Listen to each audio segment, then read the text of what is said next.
just don't remember when. Think it's time to watch it again. Follow, subscribe, stay up to date. The episodes drop the last Monday. It's a Matt, forgot that. It's a Matt, forgot that. It's a Matt, forgot that podcast.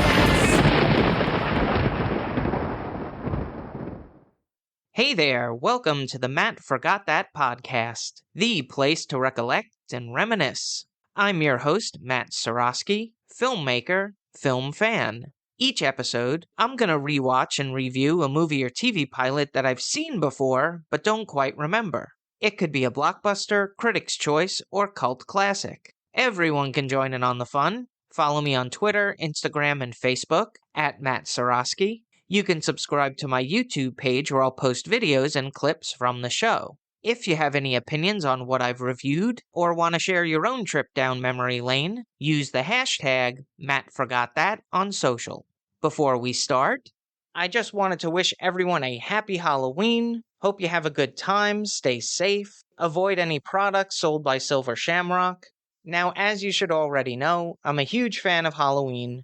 On the Matt Watch That podcast, I dedicate the entire month of October to horror movies, including a bonus episode, which is out now. And since it is the last Monday of the month, and it happens to fall on Halloween, I wanted this episode of the Matt Forgot That podcast to also be Halloween-related. Here's the rub. The movie that I decided to watch was The Witches of Eastwick. However, I had 100% confused it with the Roald Dahl movie, The Witches. Because I was watching this thing, saying, where's that little mouse that's running around this hotel? Or whatever the hell it was. And the mouse never came. And I soon realized my faux pas. But I was already down this rabbit hole, so apologies that this isn't exactly a horror movie. But you can't really blame me because this is the Matt Forgot That podcast. I'm telling you in the title, I've forgotten these movies. So mistakes will be made. I hope this doesn't ruin your Halloween spirit, because despite not being a horror movie, it's definitely a good one. Now on to the main attraction. Each review will end with a ranking out of 5 stars. 1 star is skip it, 2 stars watch at your own risk, 3 stars standard fare, 4 stars worth checking out, and 5 stars must see. Now if I give a title 5 stars, it doesn't mean I'm comparing it to Casablanca, Jaws, or Seinfeld. I rank titles based on other movies or TV series in that genre and at that time period. So let's jump into it.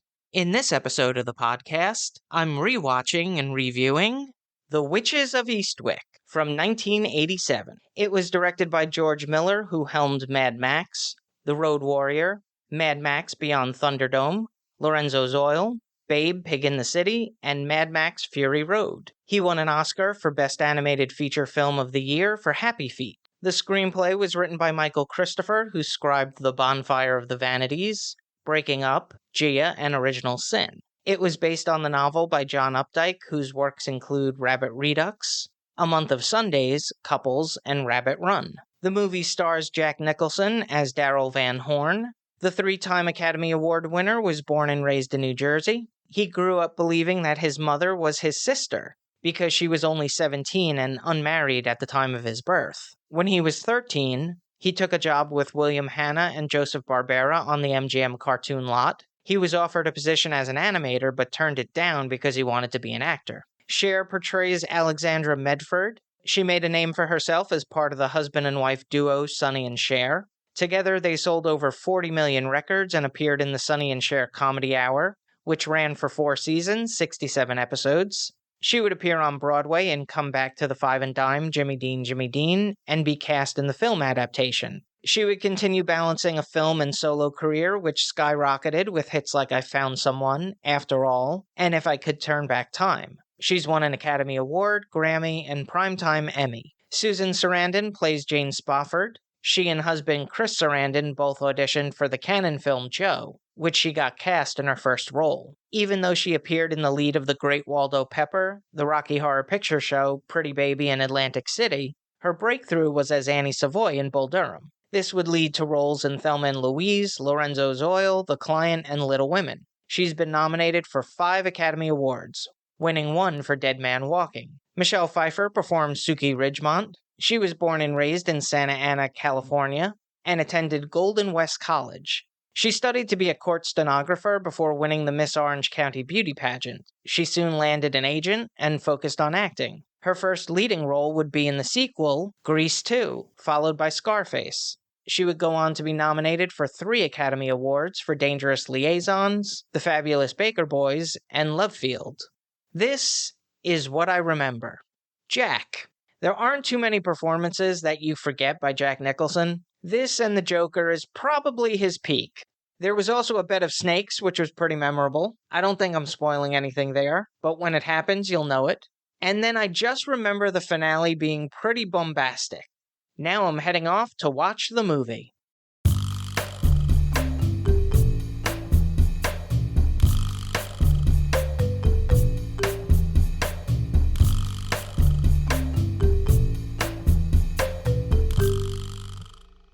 This is what I forgot. During a commencement ceremony at Lenox Elementary School, Principal Walter Neff blathers on about values and morals, keeping honor, dignity, and faith in God. Jane Spofford watches impatiently with the school band. She's the part-time music teacher. She catches the eye of her friends in the crowd, Suki Ridgemont, who sits with her 6 children, and Alexandra Medford, who appears bored alongside her daughter. The 3 women look up at the sky, hoping something would happen to stop the sanctimonious speech, and suddenly, a harsh storm invades, pouring rain upon the pristine village of Eastwick. That night, the 3 women get together for drinks, as they do every Thursday. They talk about how their lives have become monotonous. Alexandra is a sculptor whose husband Ozzy recently passed away. She congratulates Jane on finalizing her divorce from husband Sam, who left her because she couldn't have kids. Suki is a journalist whose husband Monty abandons her for having too many kids. They talk about the need to stop hiding, rebound from their past relationships. But there's no one in town that's interesting. They imagine a stranger, a tall, dark prince traveling under a curse, romantic, a foreign prince on a big black horse, handsome, nice eyes. The next morning, word spreads that a mysterious man named Darrell Van Horn has bought the Lenox Mansion, a landmark building in Eastwick. He's from New York and has no wife, no family, claims to need all that room for his pianos. He's made an impression on the town folks, especially the women. He bought all of Alexandra's sculptures, enthusiastically attended Jane's music recital, and asked to be interviewed by Suki for the newspaper. But his arrival has caused Felicia, the wife of newspaper editor Clyde Alden, great distress. She has a feeling, the most terrible feeling, that something's happening, something evil. Here's a quote without context. "You're not even interesting enough to make me sick." There's so much I liked about the Witches of Eastwick. There was such great chemistry between the actresses. Even though their characters are different and have distinct personalities, you could feel their bond. I felt Cher had the strongest performance because it wasn't too much of a stretch. She's straightforward and brash. I think Susan Sarandon was less successful as a meager, upright teacher. She shines later on in the film, though. Michelle Pfeiffer is always good. Jack was Jack. I just wanted to mention 2 supporting actors, Veronica Cartwright from Alien, and Richard Jenkins, who is such an underrated character actor. I've never seen him in a bad performance. For fans of the Addams Family films, Carl Strucken, who plays Lurch, has a role as Fidel. I really enjoyed the direction, smooth camera movements, nice framing, cinematography was excellent. I thought the editing was real strong. There was some nice cross-cutting, which is a little old school, but it worked where it was utilized in the film. This is really a decent movie. I liked it. Now for a little trivial trivia. Producer John Peters wanted aliens to appear in the movie, despite it not making any sense within the context of the story. Now, for those who know the tales of John Peters, this is not surprising. His suggestions are legendary. If you've never heard Kevin Smith talking about his experience on writing Superman Lives and pitching it to John Peters, please pause right now and look it up on YouTube. Kevin Smith, John Peters. Hilarious. You'll never look at Wild Wild West the same. The cinematography was captured by Vilmos Sigmund, whose filmography includes Deliverance, The Deer Hunter, The Rose, The Black Dahlia, and won an Academy Award for Best Cinematography for Close Encounters of the Third Kind. It was co-edited by Hubert de la Bouillerie, who worked on Tango and Cash, Mo Money, Blank Check, and had the unenviable task of putting together Highlander 2, The Quickening. and Richard Francis Bruce, who was nominated for 3 Academy Awards for The Shawshank Redemption, Air Force One, and Seven. The score was composed by John Williams. This could be the first time his name has been mentioned on my podcast, which is surprising considering how many scores he's composed and how much I'm a fan of his work. He's written the music for Superman, Jurassic Park, Indiana Jones, Home Alone, Hook, JFK, and won 5 Academy Awards for Fiddler on the Roof, Jaws, Star Wars, E.T. the Extraterrestrial, and Schindler's List. The runtime is 1 hour 58 minutes. It had a budget of $22 million and grossed $63 million at the box office. I give it 4 out of 5 stars. If you've seen The Witches of Eastwick and have opinions on the movie, let me know what you think using the hashtag #MattForgotThat. I'm going to end each podcast with clips that you might have forgotten. It could be movie trailers, music videos, commercials, or something completely random. Search for my YouTube page and there'll be a playlist called Matt Forgot That Playback. Today I'm talking about I'd Really Love to See It Tonight from England Dan and John Ford Coley. It peaked at number 2 on the Billboard Hot 100 chart. Written by Parker McGee, a singer-songwriter based in Nashville, who composed songs for Tanya Tucker and Seals and Crofts, which featured England Dan Seals' older brother Jim. It was off the album Nights Are Forever. If you ever want to encapsulate the 1970s, take a gander at that cover. Between the porn star mustaches, the long hair with bangs, looks like it was shot at a portrait studio, and the orange and green suits with wide lapels, this screams far out, man. It could only get more 70s if they were standing on a big shag carpet. The duo met in high school and soon formed their band. They were referenced in Modern Family when Phil labeled his fists England Dan and John Ford Coley, and Mitchell responds, "That's not even a good band." I beg to differ. Granted, like most people, I only know one song by them, but it's a goodie. It's about 2 people who were once romantically involved, that haven't seen each other in a while, and the man is trying to convince the woman to meet up. When the woman shows a little bit of hesitance, the man says, "Hey, look, I'm not talking about moving in, and I don't want to change your life, but I'd really love to see you tonight."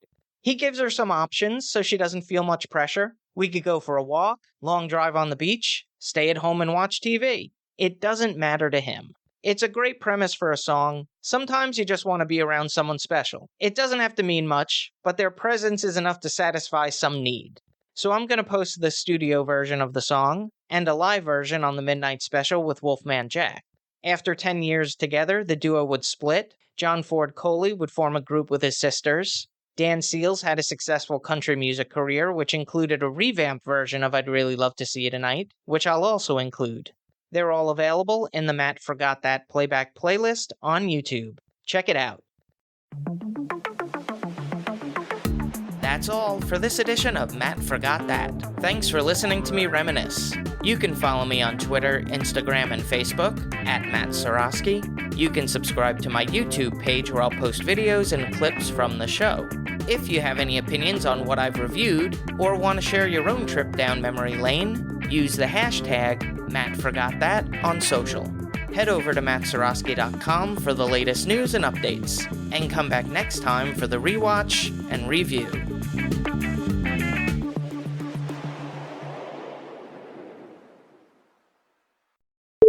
She was born and raised in Santa Ana, California.